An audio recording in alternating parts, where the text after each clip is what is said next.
Hello மக்களே, welcome to RJ Tamil audio novels. நான் தான் உங்கள் ஆர்ஜே. என்னுடைய கதைகளை கேட்டு மகிழ என்னுடைய சேனலை சப்ஸ்கிரைப் செய்து கொள்ளுங்கள். இப்போ வாங்க கதைக்குள்ள போகலாம். கதையின் பெயர் அவனதிகாரம். அத்தியாயம் 92. மறுநாளில் இருந்து ஷைலஜாவின் திருமண வேலைகள் மளமளவென ஆரம்பமாகியது. ஆனால் அது எதிலுமே விசாலாட்சி கலந்து கொள்ளாமல் யார் வீட்டு விருந்தோ என்பது போல் சுற்றி கொண்டிருந்தார். கிருஷ்ணமூர்த்திக்கும் இந்த திருமணத்தில் பெரிதாக உடன்பாடு இல்லாததால் அவரும் பெரிதாக எதிலும் ஈடுபடவில்லை. ஷைலஜாவின் திருமண ஏற்பாடுகள் ஒவ்வொன்றையும் பார்க்கும் பொழுது யாழினிக்கு தன்னையும் மீறி அவளின் மனதிற்குள் வருத்தமாக இருந்தது. தனக்கு இப்படியெல்லாம் நடக்கவில்லையே என்று. அன்று ஷைலஜாவின் திருமண பத்திரிகை அடித்து வந்திருந்தது.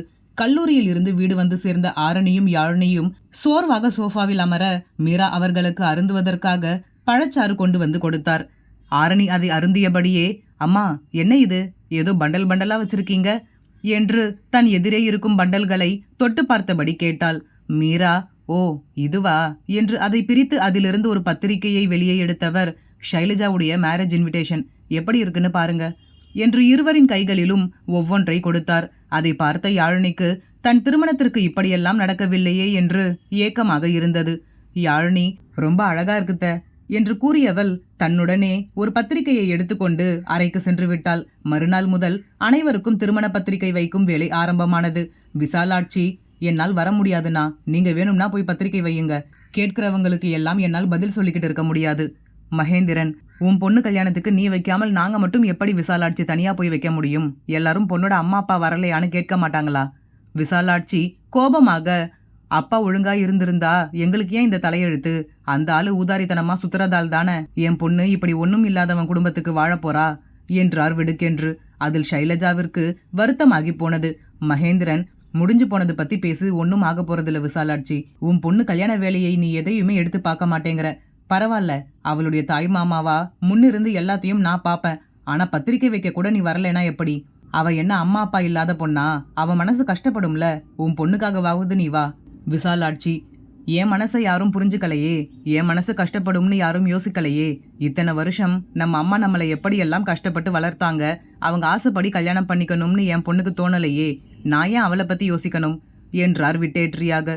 இவரின் வார்த்தையை கேட்டு இவர் புரிந்துதான் பேசுகிறாரா என்று குழப்பமாக பார்த்தார் மகேந்திரன். நீ எதுக்கும் வர வேண்டாம் விசாலாட்சி, தயவு செஞ்சு பத்திரிக்கை வைக்க மட்டும் ஆவது வா. ஒரு வழியாக திருமண பத்திரிகை வைப்பதற்கு தானும் வருவதாக ஒப்புக்கொண்டார் விசாலாட்சி.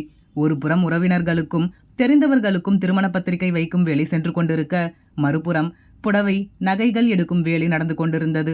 ஷைலஜாவிற்கு முகூர்த்தப்பட்டு எடுப்பதற்காக பிரபல துணிக்கடைக்கு குடும்பமாக மணமகள் வீட்டாரும் மணமகன் வீட்டாரும் சென்றிருந்தனர். கிஷோர் ஷைலஜாவிற்காக பார்த்து பார்த்து எடுத்து கொண்டிருந்தான். அபிமன்யுவும் கிஷோருடன் போட்டி போடும் விதமாக யாழினிக்காக புடவை எடுத்து கொண்டிருந்தான். ஆரியன், கிஷோர், மேரேஜ் உங்களுக்கா இல்லை என்னோட அண்ணனுக்கான்னு தெரியலையே, உங்களுக்கு போட்டியா எங்க அண்ணனும் சாரி செலக்ட் பண்ணிட்டு இருக்கார். கிஷோர், எனக்கும் அதே சந்தேகம்தான் என்றான் கிசுகிசுப்பாக. ஆரியன், இதெல்லாம் கொஞ்சமாவது நியாயமா இருக்கா? கல்யாண பொண்ணு ஷைலஜாவா இல்லை யாழினியான்னு எல்லாருக்கும் கன்ஃபியூஸ் ஆயிடும் போல இருக்கு என்றான் சிரித்தபடி. அபிமன்யு, என் மனைவிக்காக நான் செலக்ட் பண்றேன், கிஷோர் அவனுக்கு வரப்போறவளுக்காக செலக்ட் பண்றான். எல்லாம் ஒண்ணுதான். கல்யாண பொண்ணு ஷைலஜாவா இருந்தாலும் அபிமன்யுவோட வைஃப்னா என்ன சும்மாவா? பார்த்ததுமே எவ்வளவு கூட்டமா இருந்தாலும் இதுதான் அபியோட வைஃப்னு எல்லாரும் கரெக்டா கண்டுபிடிக்கிற மாதிரி தனியா தெரியணும். ஆரியன், அதுக்கு என்கிட்ட ஒரு நல்ல ஐடியா இருக்குண்ணா. தனியா ஒரு ஸ்டேஜ் போட்டு யாழினியை அது மேலே ஏற்றி நிற்க வச்சிருவோம். யார் கூட்டத்தில் பார்த்தாலும் தனியா தெரிவா என்று கிண்டல் அடிக்க அனைவரும் நகைத்தனர். அபிமன்யு அவனை பார்த்து முறைக்க, அபிமன்யு யாழினியிடம், யாழினி, நான் உனக்கு அப்புறமா என்னோட டிசைனர் கிட்ட சொல்லி தனியாக ட்ரெஸ் டிசைன் பண்ணி வாங்கி தரேன். இவங்க முன்னாடி எல்லாம் எடுத்தா இப்படிதான் ஏதாவது அன்னெசரியா கமெண்ட் பண்ணிக்கிட்டே இருப்பாங்க என்றான் கோபமாக. கிஷோர், ஐயோ சார், நான் சும்மா விளையாட்டுக்கு தான் சார் சொன்னேன், நீங்க பாருங்க என்று பின்வாங்க. அபிமன்யு, நோ ப்ராப்ளம் கிஷோர், எனக்கு இங்க டிசைன்ஸ் எதுவுமே அவ்வளவா பிடிக்கல, நீங்களே பாருங்க என்று விட்டு யாழினியிடம், சரிவா, நம்ம அம்மாவுக்கும் பாட்டிக்கும் சாரி செலக்ட் பண்ணலாம். ஆரியன் ஆரணியிடம், இங்க என்ன நடக்குது? கல்யாண மாப்பிள்ளையும் பொண்ணும் ஒரு பக்கம் செலக்ட் பண்றாங்கன்னு பார்த்தா இவங்க 2 பேரும் தான் கல்யாண பொண்ணு மாப்பிள்ள மாதிரி எப்போ பார்த்தாலும் ஒன்னாவே சுத்திக்கிட்டு இருக்காங்க என்று அபிமன்யுவையும் யாழினியையும் பார்த்து கேட்டான். ஆரணி, நம்ம அண்ணாவே இப்போதான் ஒழுங்கா இருக்கார், அது உனக்கு பிடிக்கலையா? எப்போ பார்த்தாலும் ஏண்டா அவங்களையே பார்த்துக்கிட்டு இருக்க? ஆரியன், பின்ன இந்த யாழினி பண்றதெல்லாம் பார்த்தா கடுப்பாகாதா? நீயே சொல்லு ஆரணி, நான் அப்படி என்ன பெருசா கேட்டுட்டேன்? சொல்லு, நான் என்ன பெருசா கேட்டுட்டேன்? ஆரணி, என்னன்னு சொல்லேண்டா. என்கிட்ட வந்து என்ன கேட்டேன்னா எனக்கு என்ன தெரியும்? என்ன கேட்டேன்னு நீயே சொல்லு என்றாள் சலிப்பாக. ஆரியன், அந்த யாழினி கிட்ட வர்ஷினியுடைய ஃபோன் நம்பர் கொடுன்னு மட்டும் தான் கேட்டேன். அது கூட தரமாட்டேங்கிறா. அதையும் அவகிட்ட நான் எப்படி கேட்டேன் தெரியுமா? ஆரணி சலிப்பாக, எப்படி கேட்ட? ஆரியன், அண்ணி ப்ளீஸ் அண்ணி, எனக்கு வர்ஷினியுடைய ஃபோன் நம்பர் மட்டும் கொடுங்கன்னு கெஞ்சி கேட்டேன். அதுக்கு அந்த யாழினி என்ன சொன்னா தெரியுமா? ஆரணி, என்ன சொன்னா? அதையும் நீயே சொல்லி தொலை. ஆரியன், அதுக்கு அந்த யாழினி சொல்றா, என் ஃப்ரெண்டோட வாழ்க்கை உன்னை கட்டிக்கிட்டு என் கண்ணு முன்னாடியே நாசமா போறதை என்னால் பார்க்க முடியாது அப்படின்னு என் முகத்துக்கு நேரா சொல்றாடி. ஆரணி, அவ சொல்றதும் வாஸ்தவம் தானடா. ஆரியன், என்னடி 2 பேரும் கூட்டு சேர்ந்துட்டீங்களா என்று கோபத்தில் பொங்கி எழுந்தான். ஆரணி, ஓகே ஓகே கூல், என்ன இருந்தாலும் நீ என்னுடைய அண்ணன், உன்னை எப்படி அவ இப்படி கேட்டிருக்கலாம்? உனக்கு என்ன இப்போ? வர்ஷினியுடைய நம்பர் வேணும், அவகிட்ட சொல்லி நான் தர சொல்றேன். ஆரியன், நிஜமாவா சொல்ற? ஆரணி, அப்படி வாங்கி கொடுக்கலாம்னு தான் நினைச்சேன்டா. ஆனா என்ன பண்றது, உன்னோட பேட் லக்கா இல்ல அந்த வர்ஷினியுடைய குட் லக்கான்னு தெரியல, அவகிட்ட ஃபோனே இல்லை என்றால் தன் கைகளை விரித்து காட்டியபடி. ஆரியன் நம்ப முடியாத பார்வையோடு, நீ பொய் சொல்ற, நான் நம்ப மாட்டேன். அது எப்படி ஃபோனே இல்லாமல் இருக்க முடியும்? ஆரணி, இதே மாதிரி தான் நானும் சந்தேகமாக கேட்டேன். வர்ஷினியே என்கிட்ட சொன்னா நான் ஃபோனெல்லாம் யூஸ் பண்ண மாட்டேன்னு.